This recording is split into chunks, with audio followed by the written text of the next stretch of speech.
Sebab lelaki ni memang dilahirkan untuk menyimpan. Disimpan dalam. Suppress, yes. Sebab apa? Sebab satu benda yang untuk kita describe lagi mudah. Kita ni macam Papa Zola. Penat macam mana simpan Boleh ladi. promote sebab kita ada beradik dengan Astro. Oh, yes. Dia macam tu. Boleh tonton boleh sila-sila So sebiji macam tu. Kita akan simpan kekurangan kita, memang kita akan simpan. Sebab apa? Bila kita bagi tahu orang, kita expose kat orang, benda tu rasa kita sangat fragile. Hai, Assalamualaikum. Bersama dengan aku, Pijo, editor maskulin dalam Gentle Cakap. Istimewanya kali ini, kami bawakan satu siri podcast Krisis Kaum Adam. Korang mesti tertanya-tanya, apa itu Krisis Kaum Adam? Krisis Kaum Adam adalah satu platform yang kita buka untuk dan wujudkan untuk sama-sama mengajak lelaki untuk berfikir sejenak. Kita nak pecahkan kesunyian dan kesengsaraan lelaki-lelaki di luar sana yang berdepan dengan masalah yang terpendam dalam dada mereka. Kita sama-sama nak buka jalan dan sekaligus kita nak mengubah lanskap bahawa lelaki sebenarnya ada cara untuk keluar dari masalah. Kita sebagai lelaki, kita perlu pilih untuk bersuara dan take a stand for our well-being. Krisis Kaum Adam yang kami bawakan ini bukan omong kosong atau bukan borak-borak yang orang cakap tak ada faedah.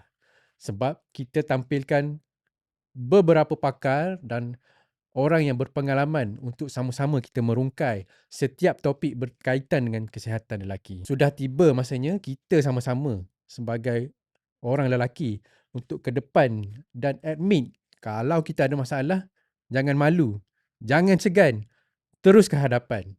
Seperti yang aku cakap tadi, kita perlu bersuara dan take a stand for our well-being.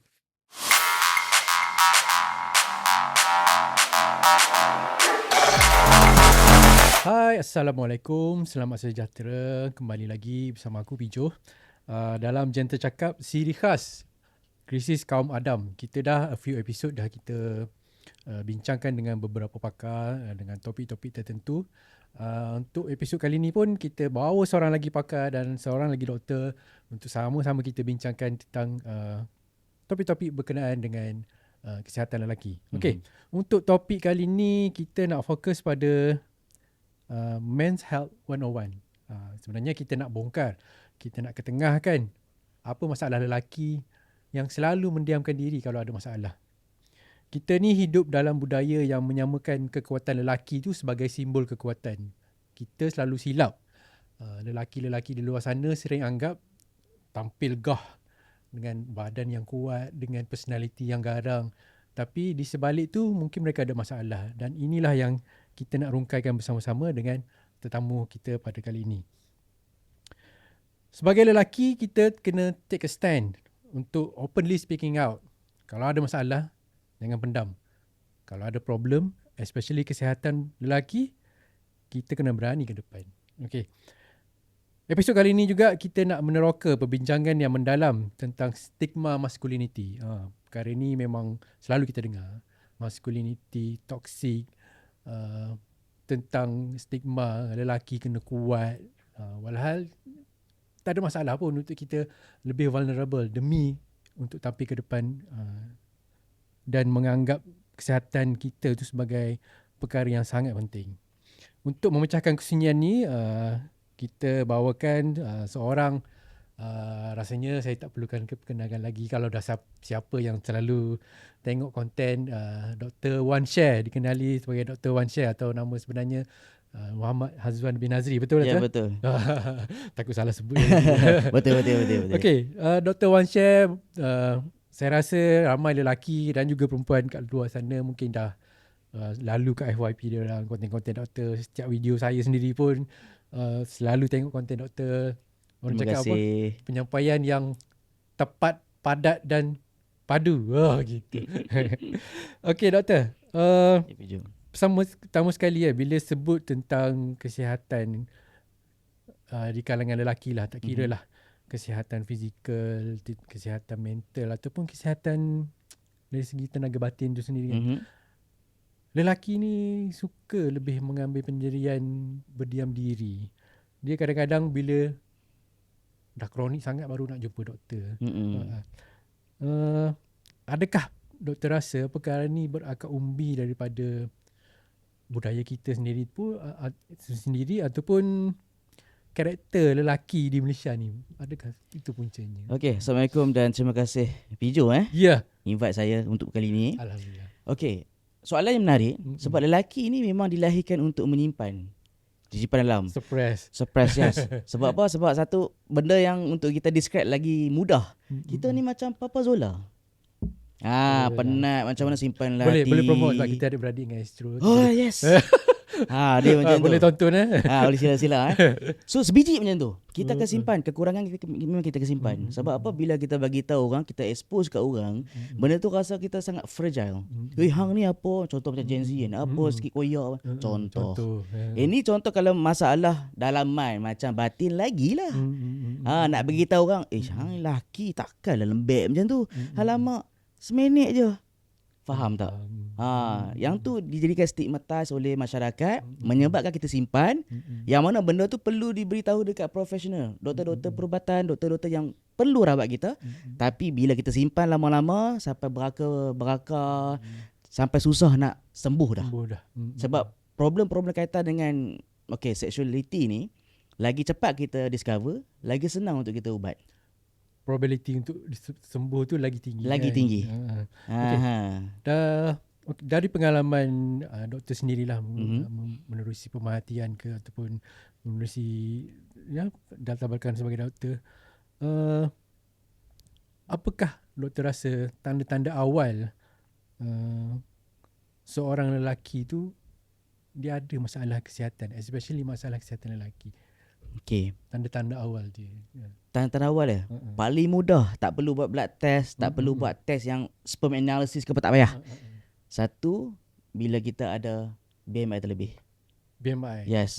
Stomach protrude ataupun dia terkeluar. Yang tu antara simptom-simptom ke arah metabolic disorder ataupun metabolic syndrome. Yang mana metabolic syndrome ada kaitan dengan insulin resistant. Ada insulin resistant confirm. Kalau tak betul-betul ambil benda tu sebagai benda penting, dia akan menyebabkan masalah sexuality.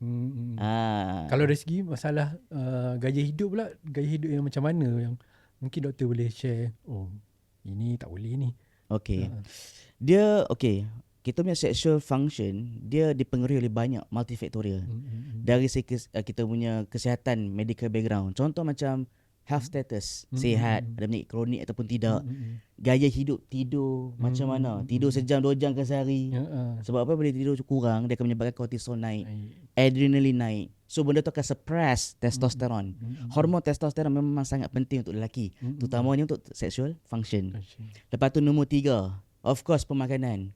Contoh lah kan, ada certain nutrisi kalau kita deficiency ataupun kurang, macam vitamin D3, macam zinc, macam protein, akan leads kepada masalah low testosteron juga. Contoh lagi, kalau lelaki, kenapa saya cakap kalau BMI terlebih tu, selalunya apa yang terlebih? Bukan muscle, tapi lemak. Ingat, lemak kalau tinggi dalam badan lelaki, lemak ni antara function dia, adipocyte kita panggil sel ini akan hasilkan aromatase enzyme. Aromatase enzyme ni akan tukar testosteron pada estrogen. So bila estrogen lebih dalam lelaki, dia akan menyebabkan apa? Low testosteron juga. Secara tidak langsung jadi lembut sikit lah. Lembut sikit, kurang sikit, fertility semua kurang. Leads kepada masalah macam ni. Stamina rendah. So nampak tak? Dia punya faktor banyak sangat-sangat. Tapi macam doktor cakap tadi kan, especially tentang diet lah. Bagi doktor, adakah diet yang kita anggap diet normal oleh Malaysia ni sebenarnya diet yang baik? Especially untuk kesihatan lelaki. Diet normal Contoh lah, orang cakap pagi nasi lemak. Tengah hari nasi kandar. Malam apa lagi? Char kway teow. Contoh contoh. Dia kalau nasi makan nasi lah kan. Nasi berlauk. Benda tu bagus lagi tau. Lagi sebenarnya. Yang problem dia instant ni. Dia high ultra processed food. Karbohidrat yang diproses meningkatkan gula dalam darah yang boleh leads kepada insulin resistant. Dia problem dia insulin resistant dulu tau mula-mula. Ini soalan layman Saya nak tanya mungkin bunyi orang cakap apa soalan ni, tapi yang doktor cakap tadi karbohidrat apa? Karbohidrat ringkas ataupun proses. Apa beza karbohidrat yang semula jadi dan karbohidrat proses? Okey. Ada pertembungan perbezaan ke atau macam mana? Okey, secara nutrisinya karbohidrat ada dua, simple dengan kompleks. Okey. Kompleks dengan simple. Simple ni adalah benda yang kita makan terus akan spikekan gula. Kalau kompleks pula, badan takes time untuk digest. Okey. So, yang proses pula benda yang terus koyak makan terus tanpa masak. Itu karbohidrat kompleks. Yang proses. Contoh, Proses mi dari segera mi segera antara dia. antara dia. Antara dia macam bakery, roti-roti, kuih muih, benda macam tu. Tapi kalau kita sihat makan kuih muih okey ke tak? Okey. Cuma yang tak okey kalau orang yang ada masalah cimane. Dia tak okey sebab dia kaitan dengan insulin, postprandial blood glucose semua benda tu. Kenapa kita kaitkan insulin, gula dengan lelaki? Sebab macam saya cakap tadi, dia berkait dengan hormon testosteron. Dan hormon testosteron ada kait dengan kesihatan lelaki juga. The chain of reaction semua tu kan. Nampak tak? Dia sikit-sikit dia berkait. Sebab tu dia akan menyebabkan endless cycle. Daripada pemakanan boleh leads kepada ED ataupun masalah susah nak berdiri teguh. Orang kata apa? Tapi betul tau. Layu. Layu. Antara tanda-tanda kita tahu kita ni kuat ataupun tidak, waktu pagi tu. Dia bangun subuh ke tak? Siapa dia tu? Kalau tak bangun tu itu problem dia tu. Boleh check esok bangun tidur. Okey. Kalau dari segi usia, okey. Yalah, orang muda dia punya metabolism lain, yang meningkat umur 30-an ni lain. Tapi adakah orang yang umur 30-an ke atas ni perlu adjust dia punya diet supaya berbeza dengan orang muda ataupun macam mana Dr. Ras? Okey. Yang menjadi soal pokok dia adalah berapa banyak muscle kita ada dalam badan, muscle otot, muscle density ataupun muscle mass. Muscle mass ni menentukan subur tak subur, testosteron, metabolism semua tu. Contohlah kalau kita makan nasi ke apa, asalkan otot kita memang mantap, okey, secara tidak langsung akan naikkan hormon. Tetapi tengok juga, kalau otot mantap dia ambil external testo. External testo ni akan suppress natural testo. Dia ada konflik kat situ. Yes, ada juga orang badan sadar tapi problem kat situ. Ini ada juga. Faham? Tapi kita cakap natural testo. So makanan yang sihat penting, okey. Kalau nak makan makanan viral boleh sekala. Takkan tak boleh kita hidup sekali. Ya, betul. Kan? Boleh. Cuma problem dia berkali-kali problem. Portion tu yang define sebenarnya. Okey, cakap pasal usia lagi kan. Ramai lelaki, termasuk saya menganggap saya sendiri yang dah dewasa 30-an ke atas ni kan. Dia orang anggap kondisi badan yang cepat penat, susah fokus dan penurunan libido ni sebagai satu perkara normal disebabkan peningkatan usia. Adakah benda ni betul ataupun sebaliknya? Okey, kalau tengok kajian ni cara general global research. Lelaki umur 30 tahun, selepas 30 tahun setiap tahun testosteron akan kurang 1%. Setiap tahun dia decline. Okay. Then kajian juga mengatakan setiap 10 tahun muscle mass akan decline by 2 to 3% selepas umur 30 tahun. Maksud kat situ memang secara life cycle testo memang akan mengurang. Itu normal. Tetapi adakah kita tak boleh reverse ataupun menaikkan testo juga? Boleh, tak ada masalah. Dengan pemakanan, dengan exercise, dengan stress management, tidur tak cukup ke ataupun tak. Itu benda tu akan mempengaruhi sebenarnya. So dekat sini ada je orang yang bila makin tua, metabolism dia makin mantap. Dibandingkan bila muda. Mungkin muda dia berfoya-foya ke, bila tua dia pergi gym ke contoh. Contoh. So dia bergantung terhadap banyak faktor sebenarnya. Tetapi ada juga penyakit yang meningkatkan metabolism. Tanpa dia sedar. Tapi tak naikkan testosteron. Thyroid. Hyperthyroidism. Tapi hyperthyroid pun boleh lead kepada masalah ED. Nampak tak? Dia berkait rapat sebenarnya. So secara simpelnya, healthy lifestyle, lepas tu dengan exercise regularly, tidur yang cukup, stress management, insyaAllah kita punya hormon, kita punya ED semua tu tak akan berlaku. Okay, doktor cakap tadi lelaki 30 tahun ke atas it's a normal thing untuk penurunan testosteron. Betul. Is 1%. Betul. Cuma yang risaunya takut penurunan tu lebih 1%. Yes, betul. Macam doktor cakap tadi, cara kita untuk reverse perkara masalah tersebut dengan pengamalan diet yang baik. Yang baik, betul. Exercise. Okay. Sebelum sebelum kita ke pergi ke diet, pergi ke exercise, salah satu masalah yang lelaki sekarang hadapilah stres yang tidak terkawal. Contohnya stres, sebab sekarang banyak sumber dari luar menyebabkan lelaki ni boleh stres kan. Stres dekat rumah, stres dengan kerja, stres dengan bulan depan nak bayar kereta, bulan depan ni semuanya. Adakah stres sekarang doktor rasa lebih teruk daripada yang dialami generasi sekarang berbanding dengan generasi sebelumnya? Okay, kalau in term of emotional stress, yes, generasi sekarang. Sebab apa? Sebab financial inflation semua tu. Okay, lepas tu dengan kerja, kadang-kadang work from home lah. Lepas tu kadang-kadang dengan pasca COVID yes, semua betul kan. kena buang semua bagai. Yes, memang emotional stress sekarang lagi teruk pada dulu. Tetapi kita tengok setiap orang, setiap generasi akan hadapi stres. Stres sebenarnya dia boleh jadi positif dan negatif. Yang positifnya adalah acute stress. Contoh acute stress tu, acute stress yang short term sahaja. Yang boleh drive seorang. Yes. Tanpa stres pun kita lemah. Kita tak akan ada progression. Tapi kalau terlalu stres, over stress untuk kronik lah, dia akan impact pada mental, okay, dan juga physical. Physical tu apa? Bila kita over stress kita buat apa? Coping mechanism, makan. Bila kita makan, naikkan hormon endorfin, hormon serotonin, dopamin, benda tu akan suppress testosteron kita. Bila kita over stress untuk kita punya mental, yes, memang kajian mengatakan anxiety, depression, benda tu akan leads kepada masalah psychiatric illness. Memang ada kajian benda tu. So, stress ni perlu, tetapi over stress tu yang tak perlu. Contoh macam physical stress. Gym, kita workout, yang tu physical stress tau. Tetapi short term. Untuk kita shock kita punya masa untuk develop, untuk kita push. Push. Koyakkan masa untuk dapatkan otot yang lebih kuat. Yang tu stress juga. Untuk train physical betul. Kan. Tetapi dia perlukan rest untuk recover, untuk restore. Macam orang gym cakap apa? Kita koyak masa ketika gym, tapi kita develop masa ketika tidur. Tu betul tu. Ada ke orang 24 jam gym je? Jahanam kulit dia. Jahanam otak dia tu. Sama macam stres luaran juga macam kita sekarang ni, fizikal ataupun emosional. Okay. Cakap tentang ED juga kan. Kebiasaan dia akan berkait dengan penyakit 3 serangkai juga kan. Betul.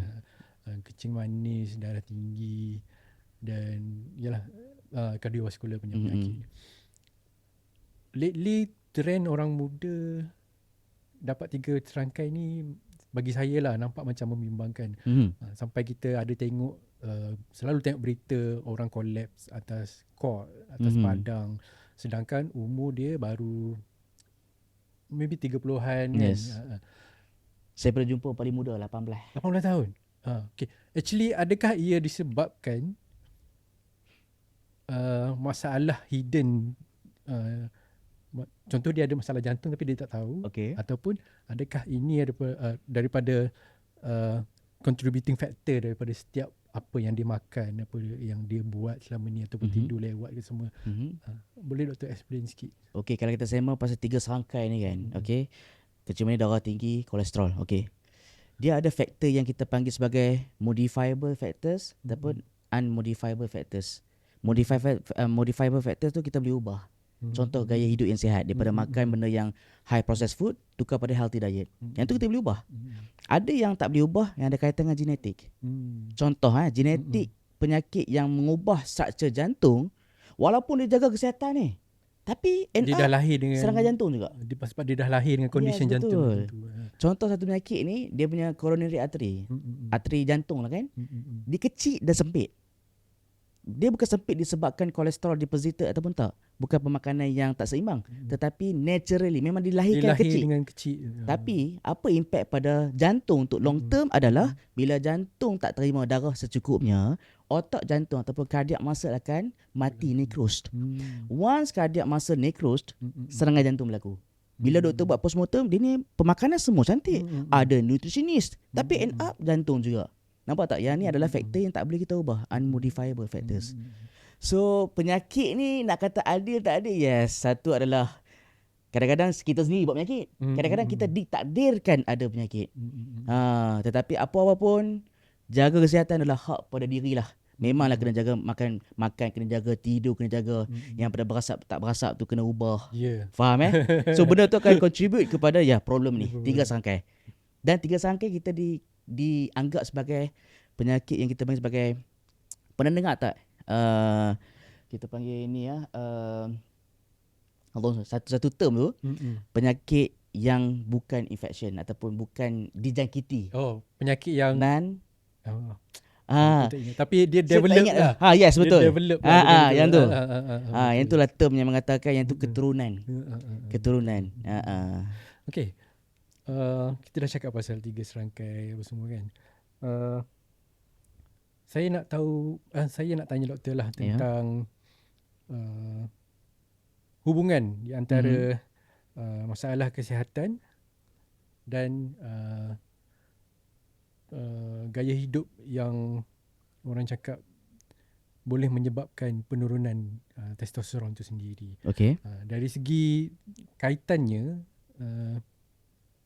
mungkin ada explanation dari segi saintifiknya kenapa benda tu boleh berlaku. Hubungan Maksudnya hubungan antara suami isteri? Mungkin. Okay. Okay, dia macam ni. Testosteron ni sebenarnya hormon yang dihasilkan mainly dekat testis. Ada satu sel kita panggil Leydig cell. Leydig cell yang akan hasilkan testosteron melalui kolesterol. Okay. Oh, kolesterol. Yes, kolesterol. Kolesterol.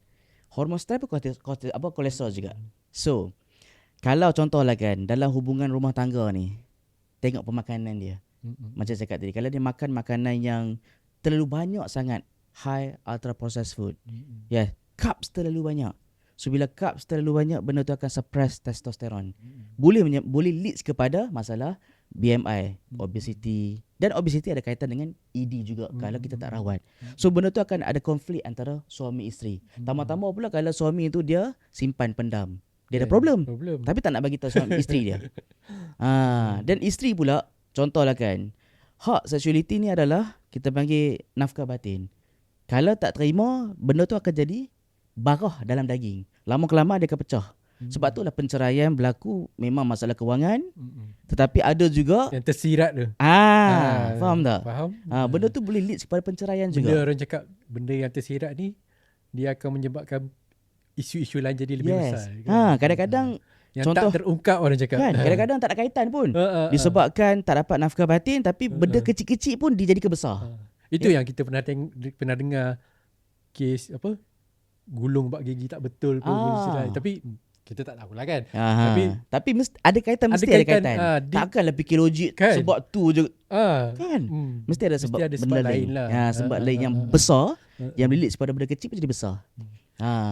Sebagai seorang practitioner yang ada kelaikan dalam perubatan ni kan, apa nasihat doktor especially lah kepada lelaki yang mungkin diorang belum capai satu tahap ED yang teruk. Mungkin sekarang diorang mungkin dari separa ED. Apa nasihat doktor pada diorang untuk dapatkan nasihat macam mana? Okay, ED ataupun erectile dysfunction ni by definition dia macam ni.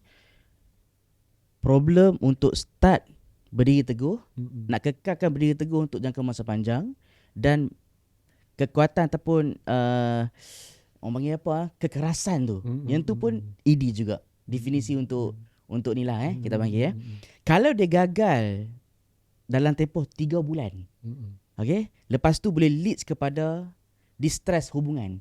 Yang tu dari ED. 3 bulan Tapi ramai juga yang bertahun-tahun yang biar lama-lama. Padahal itu adalah ED yang permulaan. So apa yang saya punya saranan adalah benda ni memanglah ED ni walaupun ada kaitan dengan sexuality, tetapi ED juga adalah macam kita main landmark kepada penyakit yang kronik yang lain. Contoh macam keciuman darah, kolesterol dan jantung. Yang leads kepada cardiovascular disease yang lain yang lebih silent killer kita panggil. Sebab tu jangan pandang rendah pasal ED. Maybe it's an early sign. Yes, dia early sign kadang-kadang. Kepada benda yang lagi besar kan. Yes, betul. Contoh kadang-kadang ED pun boleh berlaku kalau kita ada masalah depression. Ataupun side effect ubat pun ada juga. Contoh macam ubat SSRI, ubat-ubat yang kaitan dengan depression. Ubat apa tu? Yang tu depression lah. Depression ataupun anxiolytic, ubat anxiety pun boleh lead kepada ED. Sebab tu doktor sebelum prescribe, doktor akan bagi tahu. Doktor akan tanya, okay, awak makan ubat ni dah 6 bulan, ada tak masalah macam ni? Doktor akan monitor benda tu. Sebab dia side effect ubat. So ED ni, kesihatan seksualiti lelaki ni, tolong jangan dipandang ringan. Sebab dia kadang-kadang dia ada penanda awal ataupun early sign untuk penyakit yang lebih teruk, lebih serius. Sebab itulah setiap orang kalau ada masalah, jangan pandai-pandai cari solution sendiri kan. Ya. You have to, orang cakap, jumpa doktor. Betul. Cerita satu-satu. Baru doktor boleh diagnose kan. Sebab setiap orang mungkin berbeza dia punya condition tu. Yes. Sebab satu tambahan lagi ED ni bukan setakat penyakit yang ada kaitan dengan salur darah, vascular origin ataupun causes. Dia juga ada kaitan juga neurogenic, saraf. Mungkin dia ada masalah sleep disc ke, tak tahu. Ataupun spinal stenosis. Kolom spinal dia jadi sempit, dia akan bagi pressure pada spinal cord. Stress pada situ kan. Lepas tu dia akan saraf dekat bawah ni semua tak function.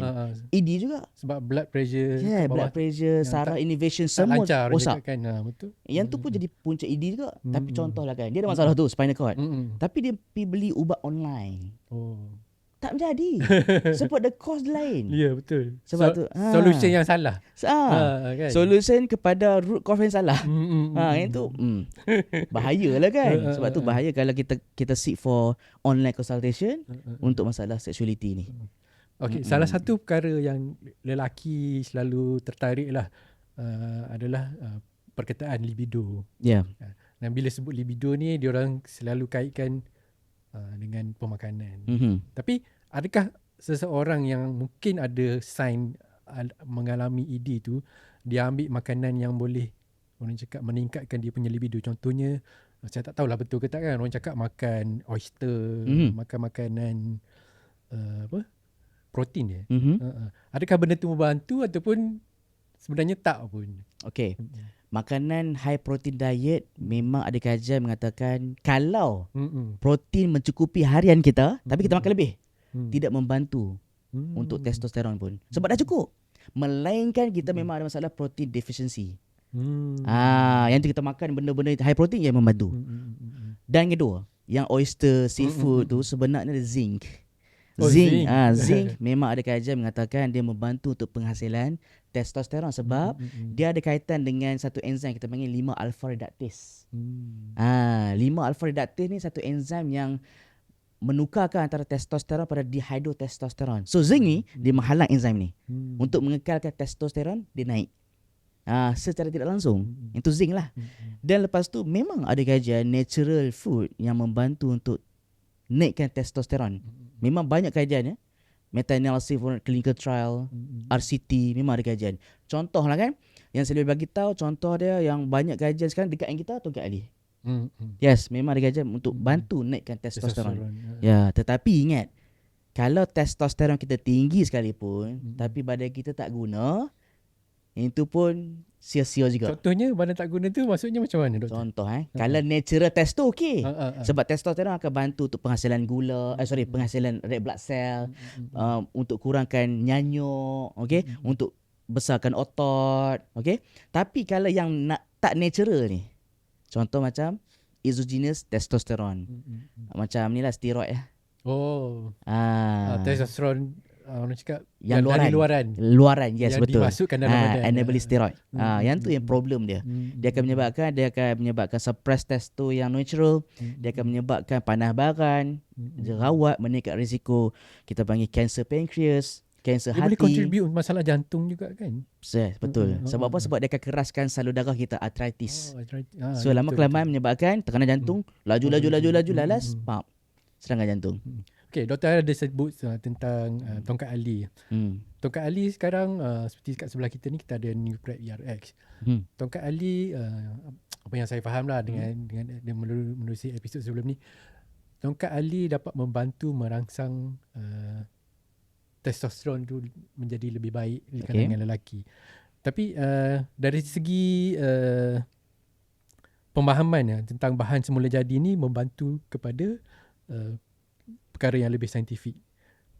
Di mana doktor rasa Tongkat Ali ni dia punya kedudukan untuk membantu lelaki? Okey, baik. Kalau sembang pasal kekuatan lelaki ni, orang luar ataupun audience luar lah kan, netizen ke apa kan, dia pun suka salah faham antara bahan ni betul-betul boost testosteron ataupun dia just melancarkan pengailan Pengailan darah darah. dekat bawah. Mm-mm. Ada satu natural tu dia memang bantu masalah ini contoh. Mm-mm. Tetapi dia just lancar kan. Dia bukan naikkan test tu. Mm-mm. Okay, contoh kita panggil macam beetroot. Mm-mm. Yes, beetroot dia menghasilkan nitric oxide dekat kawasan arteri. Lepas tu kambang salur darah, darah banyak mengalir. So akan erection. Tapi in term of testo tak. Dia tak boost testo. Macam tongkat ali, dalam tongkat ali dia ada bahan a few bioactive compound kita panggil sebagai uricamanon dengan uricoma lactons. Dua bahan ini dia memang directly stimulate ataupun merangsang Leydig cell untuk hasilkan testosteron daripada kolesterol. Satu, memang ada kajian. Lepas tu nombor dua, uricamanon juga dia merangsang satu enzim kita panggil phosphodiesterase enzim. Enzim ini sebenarnya dia merendahkan lagi reaction tetapi dia menghalang enzim ini. So maksudnya dekat sini memang tongkat ali antara natural product ataupun natural food, kita panggil food supplement okay, yang direct attack pada testo. Okay. Contohnya seorang lelaki lah, dia kadar testosteron dalam badan dia macam agak low. Kemudian dia ambil produk macam Nuprep ERX. Apakah respon awal badan dia tu bila dia dapat kadar testosteron yang mana meningkat? Apakah respon badan yang mungkin dia tak perasan tapi berlaku pada diri dia? Okey, ada satu kajian tahun 2024 Disember 2024 tak salah saya. Okey. Satu kita panggil RCT, Randomized Control Trial. Dia membuatkan satu research on lelaki yang umur 50 sampai 70 tahun yang tak ada masalah kronik tetapi ada masalah low testosteron. Kita panggil primary hypogonadism. Dikurang testo. 50 ke 70 tahun? Yes. Tetapi dia orang tengok dalam masa 12 minggu. Separuh placebo, separuh makan tongkat ali. Tetapi dos dia 200 mg selama 12 minggu. Hujung 12 minggu tu dia ambil darah untuk setiap grup. Okay, grup yang makan testo ni dia punya serum free testosteron meningkat sebanyak 49%. Oh, almost half. Banyak. Banyak. Free testosteron yang sangat penting. Yang membuatkan kita orang panggil subuh tak subuh free testosteron. Bukan testosteron yang bound dengan protein lain. Yang ni bagus 49 naik, 49% dia naik. Lepas tu testosteron yang bind dengan albumin naik sebanyak 23%. Compare dengan placebo. So dekat sini kita tengok research memang strongly suggest tongkat ali membantu untuk naikkan testo juga. Untuk merangsang. Okay. Bila sebut tongkat ali ni kan, tongkat ali ni rasanya dalam, especially kita orang Melayu lah, dah jadi macam benda yang sebut tongkat ali je kita automatik akan benda tu. Kan? Yes. Tapi benda itulah juga yang banyak dimanipulasi di dalam masyarakat sekarang. Sehingga kan ada produk yang mendakwa sekian. Terus makan ini naik seperti kayu yang tegak, pohon yang rendang. Kan? Tapi sebenarnya banyak yang tak ada orang cakap kelulusan KKM. Jadi saya nak mungkin nak minta nasihat doktor kepada penonton. Kenapa pentingnya untuk mereka ambil produk yang betul-betul ada pengiktirafan, ada kelulusan daripada KKM? Okey, baik. Tongkat ali adalah herbs yang kita panggil certain dose tu kalau lebih kita memang kena NPRA, nama mal sebab traditional claims. Contoh over 100 mg satu kapsul. Yang tu memang kena go for mal. Sebab dos yang tinggi lah. Dan dos tu dikaji untuk kesihatan lelaki, testosteron. Tetapi kalau bawah 50 contoh letak 25 mg sahaja. Yang tu bukan suplemen. Makanan tambahan ataupun minuman tambahan.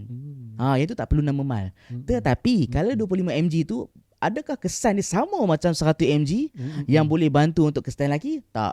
25 mg kita boleh buat tak bantu. Claim lah. Tak boleh claim. Dia boleh letak tak ada nama mal pun tak apa, tak ada masalah. Bahagian food category. Tetapi tak boleh claim untuk naikkan kayu yang tegak ke. Tak boleh. Sebab tak cukup dos. Rata-rata dos kajian ni 100 ke 200 mg satu hari kena makan. Tapi bagaimana pula dengan kita ada juga dalam market kan orang jual kopi. Sedangkan benda tu kalau tak salah dia boleh diconsider sebagai makanan proses lah kira kan. Betul. Adakah benda tu safe untuk kita consume ataupun Okay. rasa macam mana? Kalau tongkat Ali dijadikan kopi 50 mg contoh, 25 ke 50 kan. Dia safe je. Yang tak safenya belakang ingredient tu.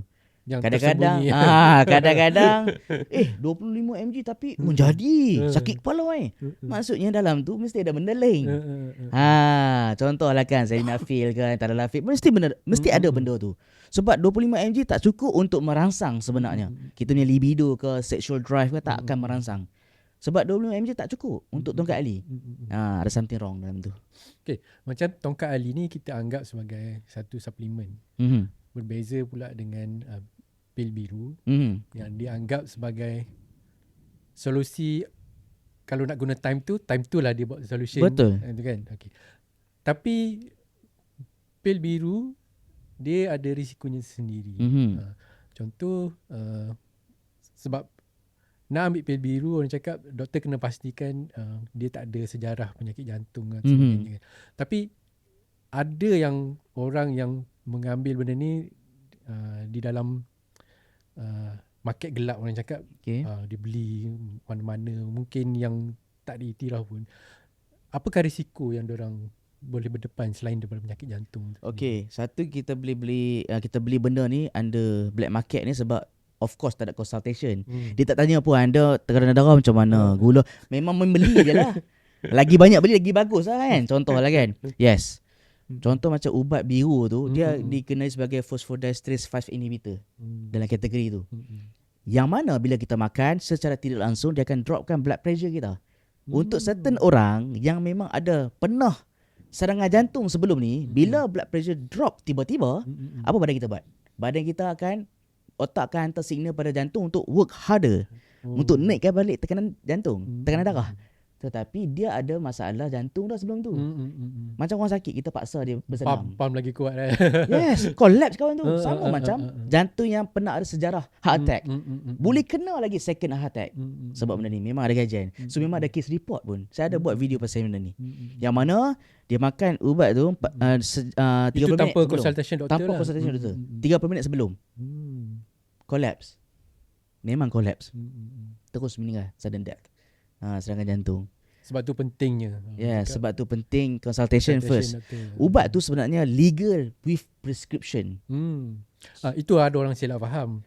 Dia tak faham bahawa certain medication ni sebenarnya tak haram. Tak haram. Tapi siapa lagi tu? Siapa yang bagi? Yang ada authority tu untuk prescribe tu kan. Dia legal sebenarnya. Cuma with prescription lah. Prescription. Berbeza dengan macam suplemen macam NuPrep ERX ni. Dia adalah suplemen yang dia bukan bagi solution untuk benda tu terus naik kan. Dia merangsang testosteron tu sendiri. Dia beza pil biru dengan tongkat Ali ni. Tongkat Ali ni suplemen yang ada efek sistemik tu meluas. Dia boleh kurangkan rasa penat badan, melancarkan darah, mengurangkan cortisol level yang ni. Tapi ubat biru tu fokus terus dekat kawasan situ.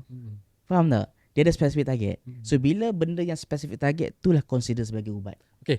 Dekat market kan ada banyak ubat. Jadi yang dijual kadang-kadang kat dalam TikTok pun ada.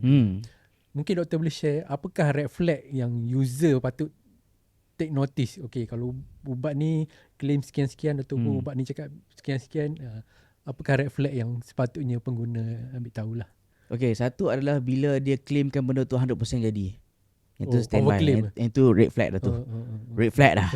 Makan sebiji terus jadi. Red flag. Satu. Lepas tu nombor 2, dia menjual berdasarkan testimoni sahaja. Tanpa ada scientific research backup. Minta lab test tak bagi. Minta manufacture dekat mana, tak mau dedahkan. Confirm yang tu adalah red flags. Kalau jual satu produk dengan 5 testimoni tu, setakat 5 saja. Tapi sekarang zaman lah testimoni boleh buat. ChatGPT. Gambar pun boleh buat. Boleh buat. So memang nak tahu paling penting adalah tengok ada tak research paper yang kita boleh backup dengan benda ni. Kalau beli dekat setengah ubat kan dia ada label kan. Apa yang perlu user atau pengguna, especially lelaki yang perlu perhatikan? Ada tak certain ingredient yang patut mereka elak tu macam mana? Okay, first kalau saya nak beli Mm-mm. something ni, saya akan tengok dia punya nutritional facts dia dulu. Mm-mm. Belakang tu ada protein berapa, karbohidrat berapa, semua tu daily Sugar value berapa semua berapa semua kan. Semua akan tertulis kat situ satu. Lepas tu nombor 2, kalau suplemen tu memang datangan claims, wajib ada nama mal. NPRA tu lah hologram yang cahaya tu kan. Hak tu yang kena ada. hologram tu. Yes. Lepas tu hologram sekarang ni boleh kena tipu, boleh tipu, Boleh fake. buat. Yes. Ambil hologram, nak tahu kepastian, hologram tu dia ada QR kat situ. Download lah Pharma Checker ke, scan. Scan terus. Kalau scan keluar segala maklumat dalam tu tepat, yang tu adalah betul yang punya apa ni NPRA punya ni stiker hologram tu. Tetapi kalau tak ada benda tu tetapi dia claim bla bla bla bla semua, jangan beli. Sebab itu bukan suplemen lah tu. Bagaimana pula dengan pendapat doktor? Setengah orang dia contohnya dia jual jus something lah. Okay.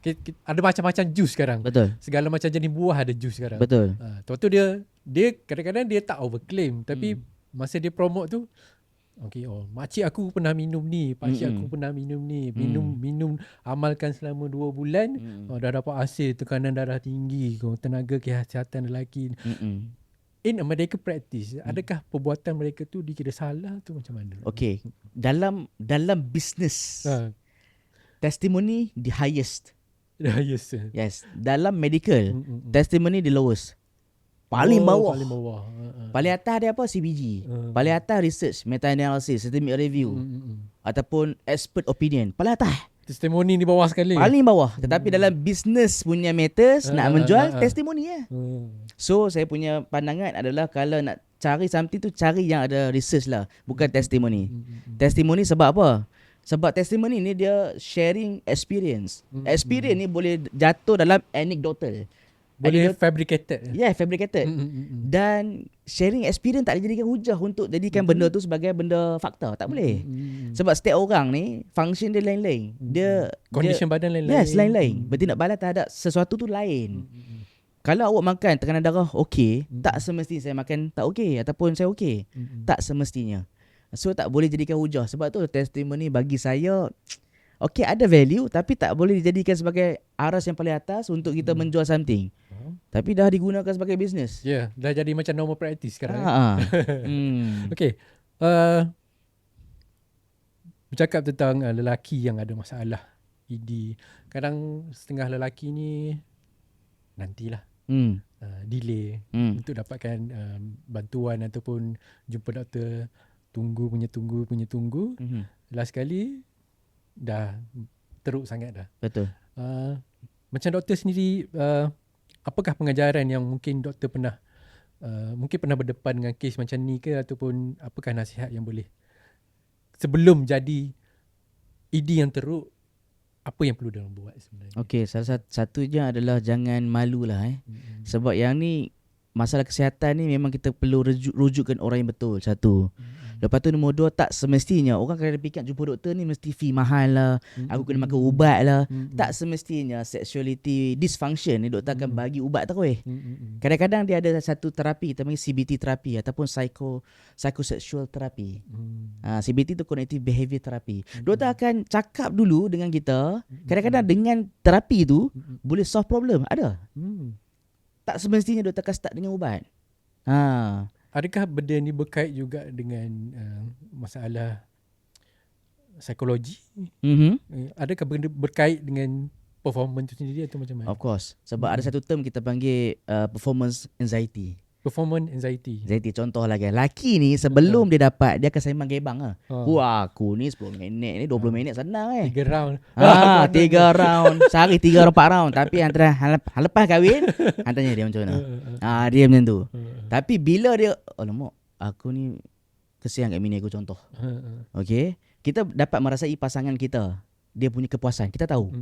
So bila benda ni dah bertahun-tahun kahwin, lepas tu kita simpan dalam hati, lama kelamaan dia akan jadi penyakit. Tu yang cakap, kepuasan masing-masing tak dapat capai, akan lead pada keretakan rumah tangga. So ini jadi konflik sebenarnya. So nasihat saya adalah jangan malu terus jumpa doktor, dan doktor tak takkan terus cas buat surgery ke, takkan bagi ubat kan. No, kita ada step-step dia, ada CPG, clinical practice guideline kita panggil. Dia ada dia punya prosedur dia sebenarnya. Dan tak semestinya ubat, ada juga natural yang boleh membantu. Depends pada apa yang punca pada masalah kita, ED tu. Ada yang perlukan surgery, ada tak perlu, ada yang perlukan natural saja, ada tak perlu. So jangan takut lah. Kau dari segi pengalaman doktor lah, yalah setengah lelaki ni sebelum dia nak terus direct jumpa doktor, mungkin dia nak satu channel ataupun satu saluran yang diorang mungkin boleh bertanya secara anonymous. Kalau di Malaysia ni dekat mana diorang boleh dapatkan contohnya bantuan macam tu, contoh bantuan secara telefon ke ataupun email Okay, ke? dia ada tau untuk bantuan macam tu. Yang saya kenal a few doctors lah. Okay, tetapi yang ni tak dijadikan sebagai tak meluas lagi. Tak meluas lagi. Dia tak macam masalah kalau masalah mental kan psikologi, kita ada, yes. Kita ada hotline Hotline kan? tu memang ada 24 jam tu. Tapi untuk sexual health tak ada.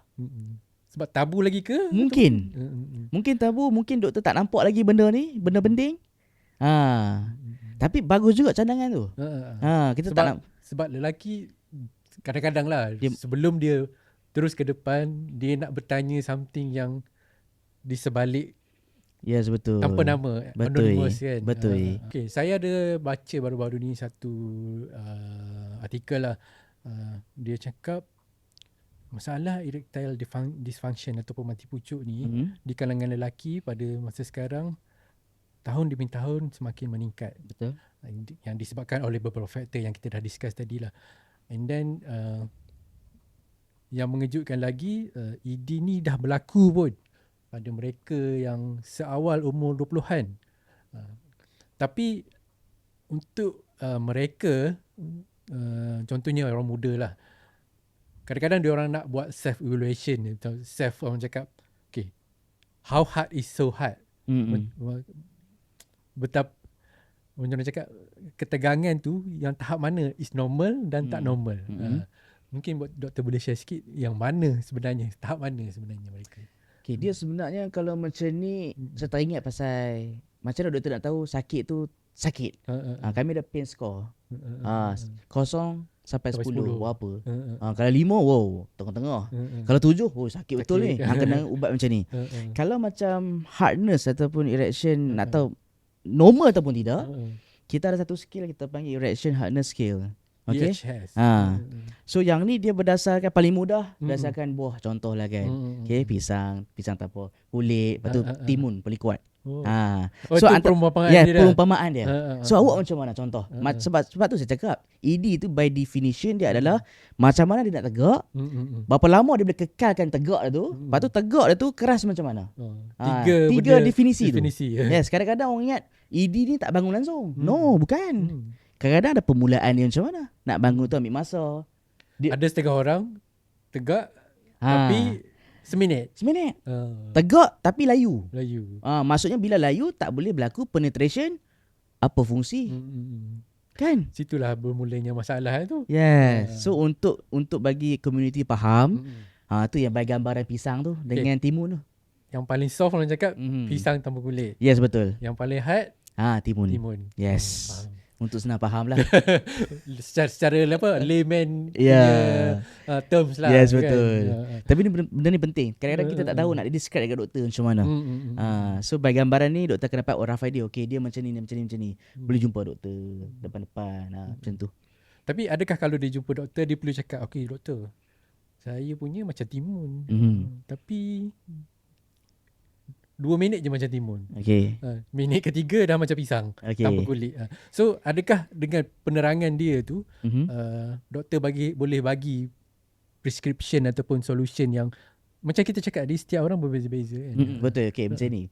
Erection ni dia normal ni dia berdasarkan satu istilah. Normal erection untuk lelaki ni 1 sampai 3 minit je kot kan. Yang kata berpuluh-puluh, contoh setengah-setengah jam tu semua tu adalah fantasi. Banyak tengok video bukan-bukan ni. Itu fantasi tu tak boleh tu. Dia paling diterima akad adalah itu yang lelaki sebenarnya nak tahu. Sebenarnya ramai yang nak tanya tapi saya wakil lah. Berapa minit erection tu dia anggap normal? Okay. 1 ke 13 minit tu normal. 1 ke 13 minit. Kalau 3 minit tu normal ke tak? Normal, still normal. Yang tak normal tu sejam. Oh, Tak normal tu. itu terlebih pil biru lah. Terlebih pil biru, nak kata semangat tak semangat tu mustahil. Sebab apa? Sebab nak perlukan erection tu, otak kita kena kuat. Satu. Lepas tu darah nak kena ke dalam tu kena trap. So benda tu akan risiko juga. Sebab tu lah pil biru kalau kita ambil lebih, erection tu lebih 4 jam, ada risiko necrose hujung, iskemik. Maksudnya tisu dekat hujung tu boleh mati. Silap-silap pak potong terus. Tapi saya pernah tengok, tapi ini dalam siri TV lah, yang macam dia ni kena pergi ER sebab benda tu tak turun-turun. Adakah benda ni possible berlaku sebab pengambilan ubat tu? Priapism kita panggil. Priapism. Yes. Dia terlekat ke macam mana? Dia disebabkan dia makan pil biru tu. Pil biru tu kan phosphodiesterase fast inhibitor kan. Dia menyebabkan darah dia trap dekat kawasan adik tu berpanjangan. Yang mana darah pam situ darah yang trap tu darah yang tak ada oksigen. So tisu hujung akan mati. Ya, dia adalah deoxygenated blood. Kalau macam tu dia dah tak ada. Yes, betul. Orang cakap hujung-hujung biru habis. Sebab tu saya cakap bahaya tu. Minit yang memang diterima akad adalah antara 1 sampai 13 minit. Bawah 1 tu mungkin dia ada masalah ini. Okay, dari segi ini mungkin saya nak tanya pendapat doktor lah. Kalau lelaki contohnya dia nak sebab lelaki kadang umur 30-an ke atas 40-an ni kadang-kadang bila nak bersama dengan isteri biasanya dia akan jarang lah orang cakap boleh berlaku spontan macam muda-muda dulu. Betul. Mostly akan plan dulu kan. Betul. Okay, dalam plan dia orang tu ada tak beberapa perkara yang perlu dia orang elak, macam makanan apa yang perlu dia orang kena elak ataupun aktiviti apa yang jangan buat sebelum ke aktiviti tersebut. Okay, benda yang merosakkan mood ni adalah benda yang tinggi gula lah ikutkan. Tinggi gula. Sebab bila kita makan benda yang high sugar, apa kita buat lepas tu? Mengantuk. Makan nasi kandar tinggi gula lah maknanya. Selalu yang mengantuk. Tamu-tamu yang ada kas-kas tu kan. Yes, mengantuk. So bila mengantuk ni memang akan kacau mood lah. Betul. Satu. Lepas tu nombor 2, kalau terlalu penat pun kacau mood juga. Bila kita penat, kortisol naik akan kacau kita punya sexual drive ataupun arousal tu. So benda tu akan kacau sedikit sebanyak. Caffeine membantu ataupun tak, boleh, tak ada masalah. Ataupun nak makan contoh tongkat ali supplement, boleh, tak ada masalah. Cuma itulah makanan yang tinggi high carbs content kacau. Tapi kenapa makanan high carbs boleh orang cakap mengganggu? Adakah sebabkan paras gula spike? Yes, paras gula spike. Ada setengah orang tu bila spike pun insulin boleh settle down, tak apa. Ni dia spike, insulin jadi resistant, kecil manis tu lah. Keep high, dia spike. Yang tu akan kacau sebenarnya. Kacau dia masalah performance tu. Tu lah jadi performance anxiety tu. Okay. Kalau dari segi exercise lah pula kan. Exercise ni maklumlah kita ada banyak jenis exercise kan. Ada orang suka main gym, ada orang suka main pickleball, ada orang suka main cardio ke kan, contoh. ke running ke. Kalau dari segi saintifiknya, apakah jenis sukan yang paling sesuai untuk seorang lelaki tu? Untuk naikkan yang tu? Untuk naikkan yang tu. Okay. Otot mana paling besar? Ni. Sebab tu leg day di improve testosterone. Squat ke, deadlift ke. Running pun kira okey jugalah. Running ni ada satu kita panggil masih dalam perdebatan. Sebab bila kita 100% cardio, badan kita akan activate satu enzim kita panggil AMPK. AMPK ni dia berlawanan dengan muscle synthesis. Dia akan pecahkan muscle. Muscle is equal to adakah testo. Sebab tu orang yang kuat running ni badan dia lean? Dia kalau sebab tu cakap testosteron tu ada kaitan dengan muscle proportion. So kalau muscle akan jadi kurang, testo secara tidak langsung akan kurang juga. Sebab tu lah cardio kalau over sangat-sangat pun tak boleh. Seimbangkan dengan weightlifting. Everything kena cukup-cukup. Dan ada kajian juga kalau kita over exercise pun akan menyebabkan kita loss of libido. Yes, badan kita dalam state cortisol high. Sentiasa tu Stress kan? Yalah, stress dari segi fizikal lah kan. Cortisol high habis suppress testo. So sebab ada setengah orang bersendam sampai muntah. Itu sebenarnya actually orang cakap that is a sign body you dah Yes, Tak hang boleh tak dah boleh kan? go dah beyond that. Kena cut. Kena cut sebelum tu lagi kan? Yes, betul. Sebab itulah kadang-kadang overstress ni boleh menyebabkan rhabdomyolysis, masa pecah, hemoglobin masuk kat bawah pinggang boleh rosak, AKI.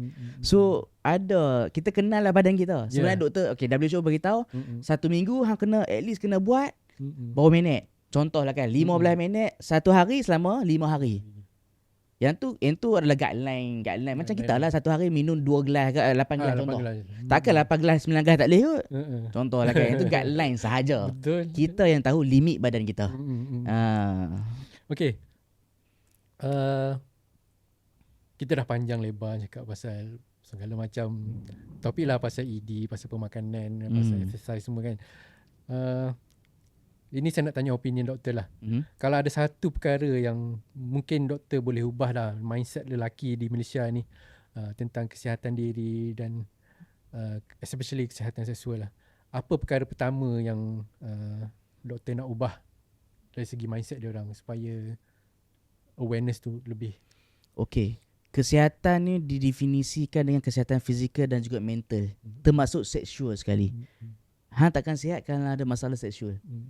Faham tak? So ambil berat pasal sexuality kita. Benda tu bukan ringan. Kadang-kadang macam saya cakap tadi, early sign untuk penyakit-penyakit kronik. Datang jumpa orang yang sepatutnya. Jangan online consultation ke apa. Sebab doktor perlu tengok head tu. Jangan ChatGPT boleh jadi sebagai okay lah, idea yang surface. Okay, aku perlu jumpa doktor ni. Tetapi jumpa doktor yang betul, yang bukan AI adalah yang paling penting lah. Betul. Untuk kita diagnose seseorang tu ada penyakit ataupun tidak. Jumpa orang yang betul lah. Itu yang saya punya point sebenarnya. So kat sini kita boleh cakap pencegahan tu lagi better daripada Yes, betul. Pencegahan lebih better daripada cure. Okay doktor, thank you so much. Rasanya panjang lebar kita cerita ni. Dari segala macam pencerahan lah saya dapat. Saya rasa bukan penonton je, masa saya sendiri pun yang umur dah masuk 40-an ni, banyak ilmu saya dapat hari ni. Alhamdulillah. Satu lagi saya untuk kuatkan sexuality adalah Kegel exercise. Kemut. Kegel exercise ni macam mana sebenarnya? Kemut je lah. Tak yang duduk tu? Tak kemut. Dia ada spesifik Kegel exercise untuk perempuan dan lelaki. Tapi bahasa mudah adalah kemut. Yes. Tapi sekarang ni kita ada satu mungkin moden kot. Duduk atas kursi je. Dia akan ada satu muscle tu. Stimulator. Dia akan kemutkan kita. Dia macam bila kita nak kencing tu kita cuba tahan. Itulah. Bahasa mudah. Bahasa mudah kan? Okay. Sebab apa, bila tak ditahan tu maksudnya pelvic floor kita tu lemah. Pelvic floor ada kaitan dengan ketegangan. Untuk perempuan pula pelvic floor bantu untuk kita ni senang kencing ataupun tak. Tiba-tiba bersin ke apa senang kencing. Gelak banyak pun senang kencing. Itu perempuan. Otot dia dah lemah. Kalau lelaki, kalau lemah otot Kegel. tu Kegel exercise. Mungkin siapa yang belum pernah try Kegel boleh try lah. Cuba dulu, siapa tahu. Okay, thank you so much Dr. Dr. Wan. Rasanya kita dah banyak belajar tentang topik kita hari ni, Men's Health 101. Semoga perkongsian daripada doktor hari ini memberikan banyak manfaat kepada anda. Dan ingatlah, kita sebagai lelaki, kita perlu take a stand for our own well-being. Kalau bukan kita, siapa lagi? Especially kita lelaki sebagai ketua keluarga, untuk kesejahteraan hubungan sama isteri. Orang cakap benda ni saling berkait rapat. Kesihatan fizikal, kesihatan seksual, kesihatan hubungan. Semuanya berkait. Semoga pencerahan hari ini dapat memberikan 1001 solusi kepada anda di masa akan datang. Semoga kita jumpa lagi di dalam Gentle Cakap, Krisis Kaum Adam. Sekian. Assalamualaikum.